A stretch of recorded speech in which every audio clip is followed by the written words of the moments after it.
Hello and welcome once again. So this is our fifth video of our yoga poses, our second of the 30-minute ones. Okay, so I hope you've been doing your homework and I think you know what I mean by that, okay? And I hope you've all been keeping well, keeping safe, looking after each other and looking after yourselves. Right, so today what we're going to do is going to be 3 yoga poses. Now these 3 yoga poses we're going to do, one's going to be standing, one's going to be seated, and one's going to be lying supine face up. Okay. Now basically it's going to be the same yoga pose we're going to do all 3 times, but just the variation of the standing, seated and lying. So you get completely different stretches from each one as well. So you can get to see how it alters ever so slightly. Now for your props, if you do have, for your standing folds to begin with, if you need a yoga brick, grab yourselves a yoga brick. Maybe a chair, if you've got a chair available, quite handy. You can even use a wall as well, depending on if the hamstrings are a bit tight or the lower back is a bit tight.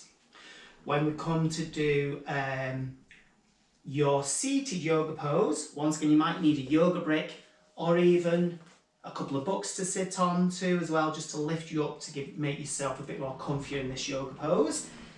And for the seated pose and the lying down pose, you will need either a yoga strap, a belt, a tie, a scarf, or a towel, or even a dressing gown belt as well. They're quite handy for these yoga poses as well. Now, I'll just chuck those to one side for now. Okay, so before we go into our folds, standing, seated and lying, we're going to do one upper body posture called Namaskar, which means reverse prayer. So you won't need a strap like we did for Gomukhasana, which we did on our last, I think we did on our last video, oh no, the video before, I can't remember which one we did it on now, I've lost my memory.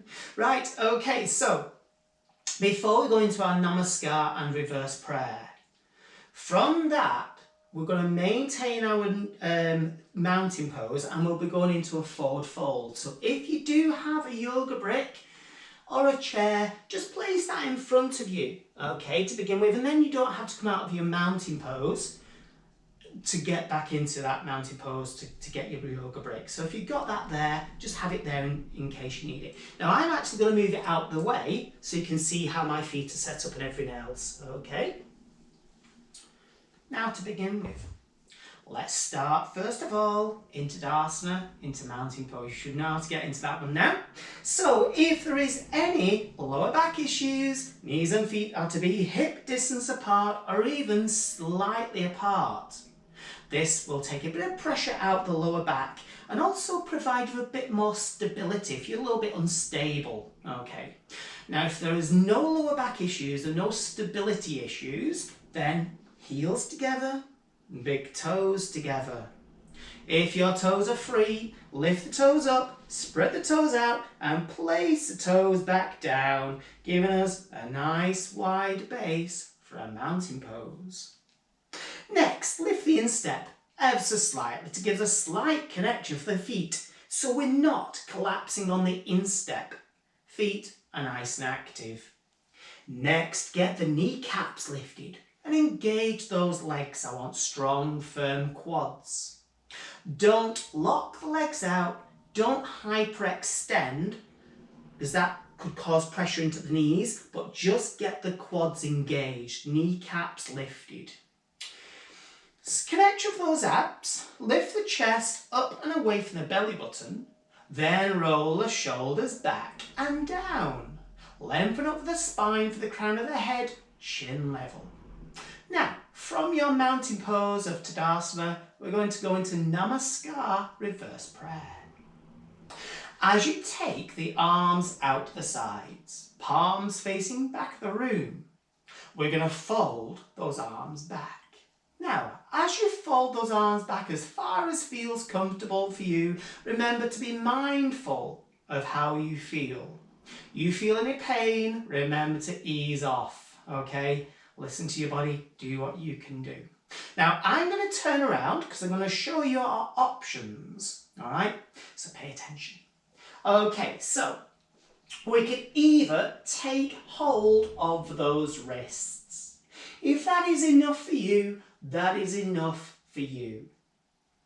Maybe we could take hold of the elbows. Once again, if that is as far as you can go, stay there. The next option would be to bring the palms together with the fingers pointing down. Now for the yoga pose of Namaskar reverse prayer would be to bring those hands into a prayer position behind the back. Now if it doesn't go, don't force it, okay? Be very careful, be very mindful. Any pain, if it's not happening, then just ease off a little bit. Now, with legs nice and strong, kneecaps lifted, and with the chin lifted, not buried down to the chest. Take the shoulders down away from the ears so your neck is nice and long. Then take the shoulders back and away. Then take the elbows back and away. With kneecaps lifted, legs nice and strong, and with the breath, relax. So no holding the breath, no gritting of the teeth. Keep the breath nice and relaxed. Remember to breathe. So from your Namaskar, your reverse prayer, inhale to prepare. As you exhale, release those shoulders. Release those elbows. Bring those hands back down. Give the shoulders a roll if there is any tension in those shoulders.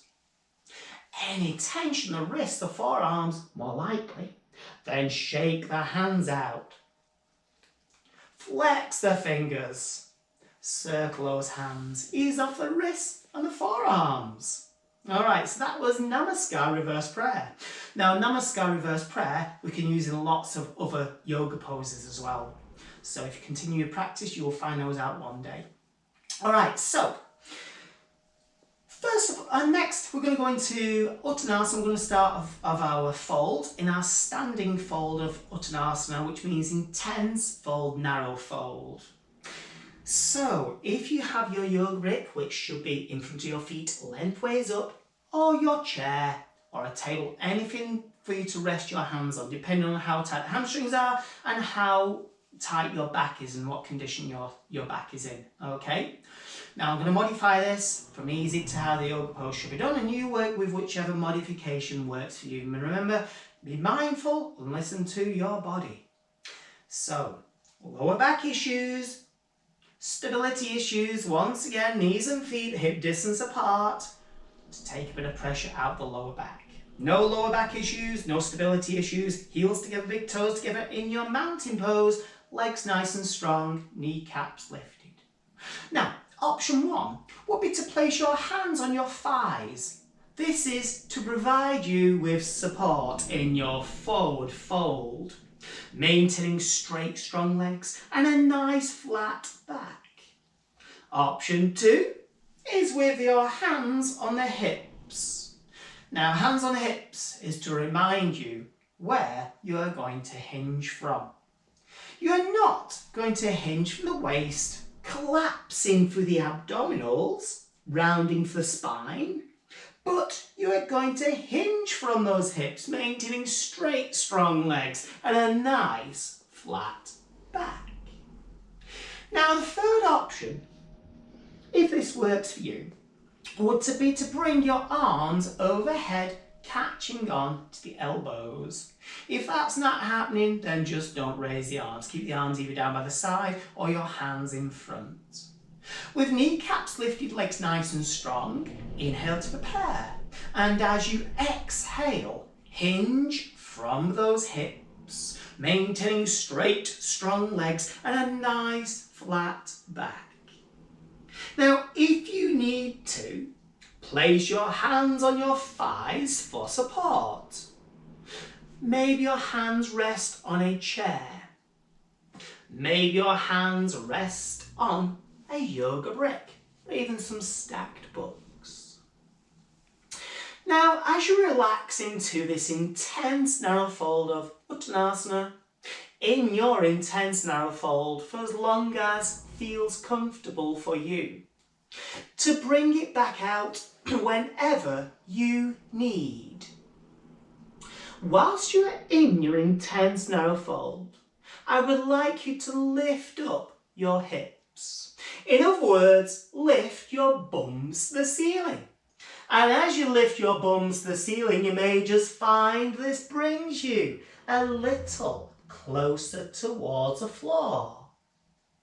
If you do have your hands on your yoga brick and your yoga brick is too high, then maybe your yoga brick is on its side. Maybe your yoga brick is flat. Or maybe your palms rest quite comfortably down on the floor.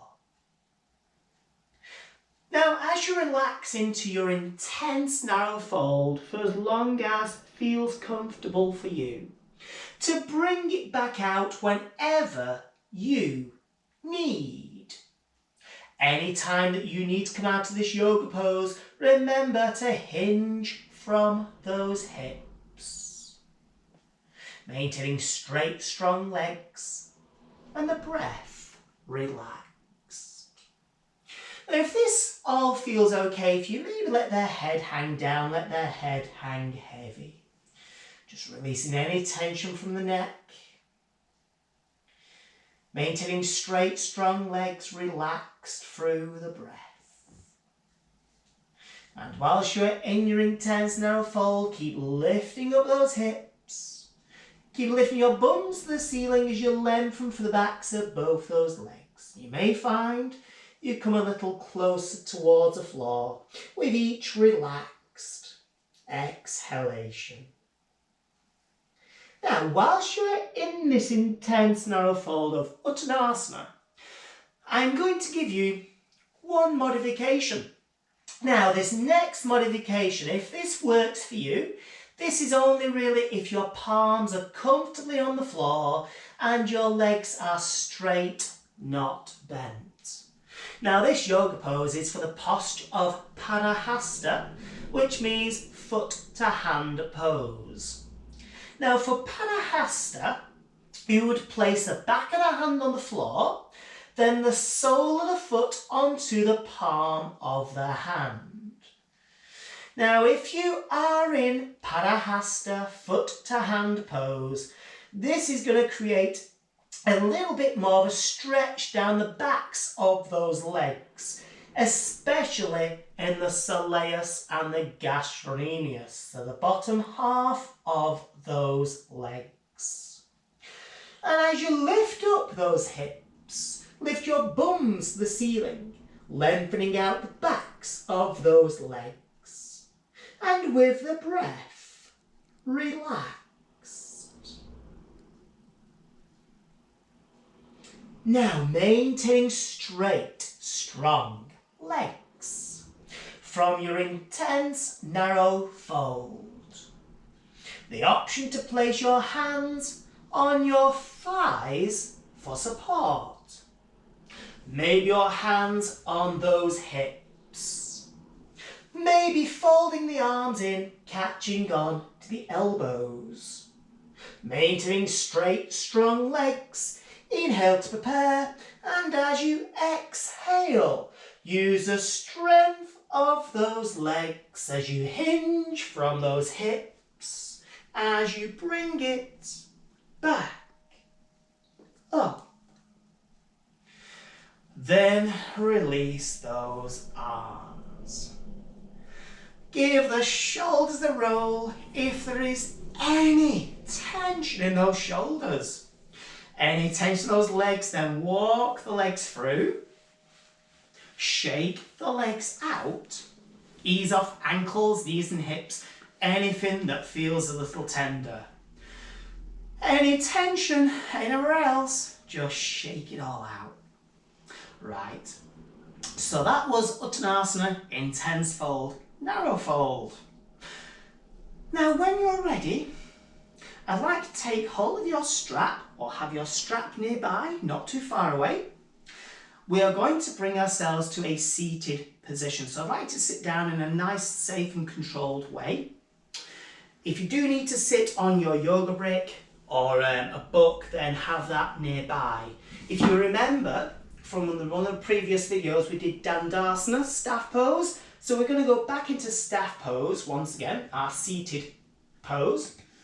I'll just move this chair out of the way a little bit more. Okay, so first of all, with the legs lengthened out, kneecaps on top, toes pointing up, sit nice and tall, lengthen up the spine for the crown of the head, sit tall with shoulders down. So in our Dandasana staff pose. Now, if this is uncomfortable, if it helps to sit on a yoga brick or even some stacked books, then sit on a yoga brick or some stacked books. If that feels a little bit, if it's a bit tight in the hamstrings or a little bit tight in the lower back. Now, from your Dandasana staff pose, we're going to go into a yoga pose called Paschimottanasana, which means intense west stretch. So, I'd like to take hold of your strap, which should be down by your side. As you place the strap across the back of both feet, with each end of the strap into each hand, sit nice and tall, lengthen up the spine, lengthen up the crown of the head with shoulders down. From here, inhale to prepare. And as you exhale, draw the elbows out the sides as you hinge from those hips over those legs. Now, as you hinge from the hips over those legs as far as feels comfortable for you, lengthening up for the spine, for the crown of the head, as you lengthen and maybe fold a little deeper, folding a little further, maybe working the hands a little further down the strap. Now, as you relax into Paschimottanasana, intense west stretch, as you lengthen the spine for the crown of the head, lengthening and folding a little deeper, folding a little further, maybe working the hands a little further down the strap. If you happen to find that your hands are anywhere near those feet, then taking hold of those feet. If you do have hold of those feet though, make sure that your legs are straight, not bent, and your breath is relaxed. And as you relax into your intense forward fold, for as far as feels comfortable for you, to bring it back out whenever you need. So relax into this forward fold for as long as feels comfortable for you. Now, if you do have your hands quite comfortably on your feet and your legs are straight and not bent, then maybe you could rest your abdomen to the thigh, maybe the chest to the thigh, maybe your head rests down onto the knees or shins. Maybe not today, maybe one day. Now, as you relax into your intense narrow fold of Paschimottanasana, bringing it back out whenever you need. Whilst you're in your intense west stretch, if you do have your hands quite comfortably on your feet and your legs are straight, not bent, maybe resting the abdomen to the thigh, maybe the chest to the thigh, maybe the head, knees or shins. And as you relax into your forward fold with each relaxed exhalation. Now, if you do have your hands comfortably on your feet and your legs are straight, not bent, your head rests comfortably onto your knees or shins, and you maybe wish to go a little deeper into the stretch, then we could take the hands going past the soles of the feet As you interlock the fingers together, then rest your head to your knees or your shins. And with the breath, relax.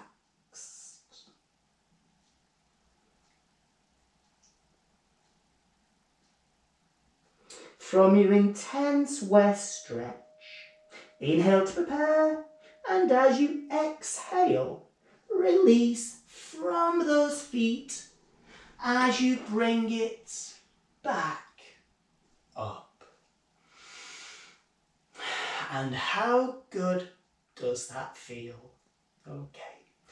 Or how intense maybe did that feel?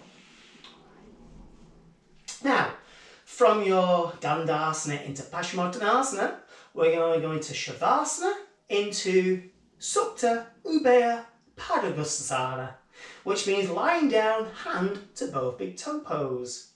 So when you're ready, preferably in your nice and controlled, nice and slow, lie yourselves down.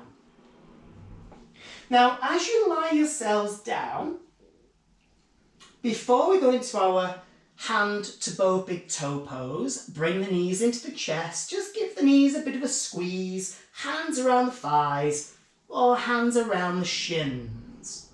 Maybe just roll the lower back around as you massage out the lower back, whether it's in a circular motion or whether it's side to side. Now, once you take a release in your lower back, release each foot one at a time, back down to the floor. Now, as you lie yourselves down, if this feels uncomfortable with your head directly down on the floor, then have your head slightly lifted, whether it's on a piece of foam, whether it's on a book, or whether it's on a yoga brick. Just rest your head onto one of those. What I don't want though is with your head on the floor, I don't want your head to be tilted back. We don't want to compress that cervical spine. We want the back of the head down with the neck nice and long. Now from here, taking hold of your strap, which should be down by your side, we're going to bring each of the knees into the chest one at a time, placing the strap across the back of both feet. With each end of the strap into each hand, extend both legs. Now, as you extend both legs to the ceiling, ground the sacrum down into the floor. Now, the sacrum is a bit that joins the two halves of the pelvis together, and it's where the spine starts from. So we want to ground the back of the sacrum down into the floor. Now, as you ground the sacrum down, if your legs are at this position, that's absolutely fine, okay? Whichever position your legs are in, all depends on how tight it is down the backs of those legs. If you can though, try and get the knees just above their hips though. Even if it's that angle, that's absolutely fine. Because then you could just concentrate just to try and push the heels up, to try and lengthen out the backs of those legs. Now, as you come into Supta Ubeya Padagustasana, lying down, hand to both big toe pose, I want you to push the heels up as you lengthen the backs of those legs, then draw the toes down towards you. Pull down on the little toes just a little bit more. And with the breath, relaxed. So no holding the breath, no gritting of the teeth. Keep the breath nice and relaxed. Now, as you push the heels up, pulling down on those toes, pulling down on those little toes just that little bit more. And with the breath, relaxed. And if all this feels okay for you, to maybe work the hands a little further up the strap. Maybe a little closer to those feet. And if you happen to find that your hands are anywhere near your big toes, then taking hold of your big toes. If you do have hold of those big toes though, make sure that your legs are straight, not bent, and your breath is relaxed. And as you lengthen through the backs of both those legs, you push the heels up, pulling down on those toes, pulling down on those little toes just that little bit more. And with the breath, relaxed. Now from your hands to both big toe pose, inhale to prepare. And as you exhale, slowly bend those legs. As you slowly release the feet back down. Place the strap down by the side.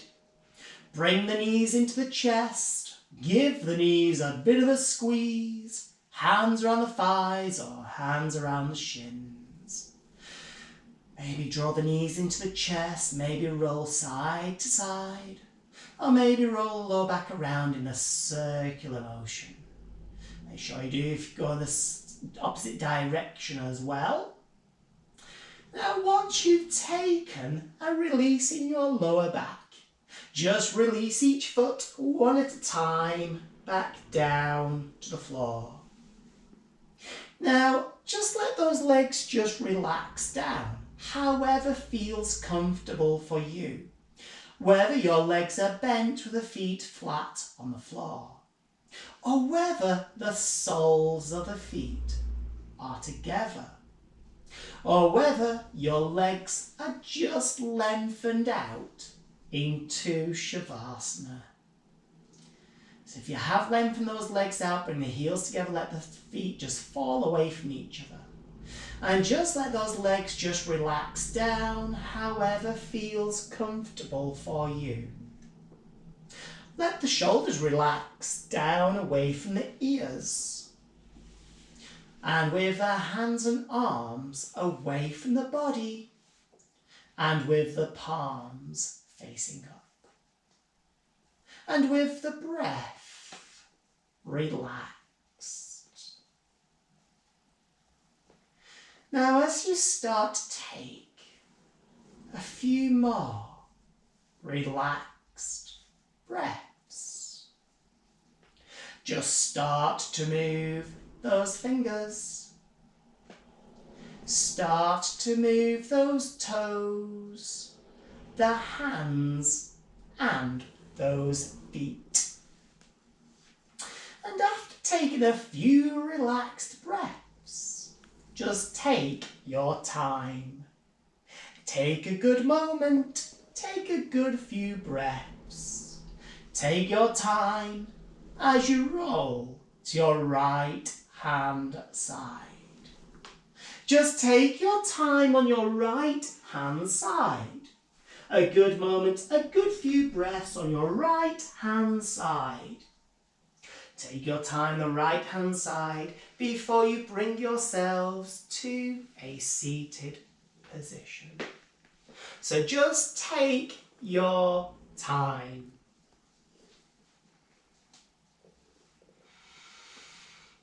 Have a couple of nice deep breaths. Well, thank you so much for joining me for this session. I hope you're feeling nicely stretched, maybe even quite possibly intensely stretched. Now do remember, the more you practice, the less intense it all feels over time. So, look after yourselves, take care, look after each other. Don't forget to do some homework, and remember, if you do feel a benefit from any of the stretches that we do, try to remember them and do them a bit more often. So our next video that we'll be having will be a 45-minute session. So I hope you can join me for that session. So look after yourselves in the meantime, take care, and thank you for watching.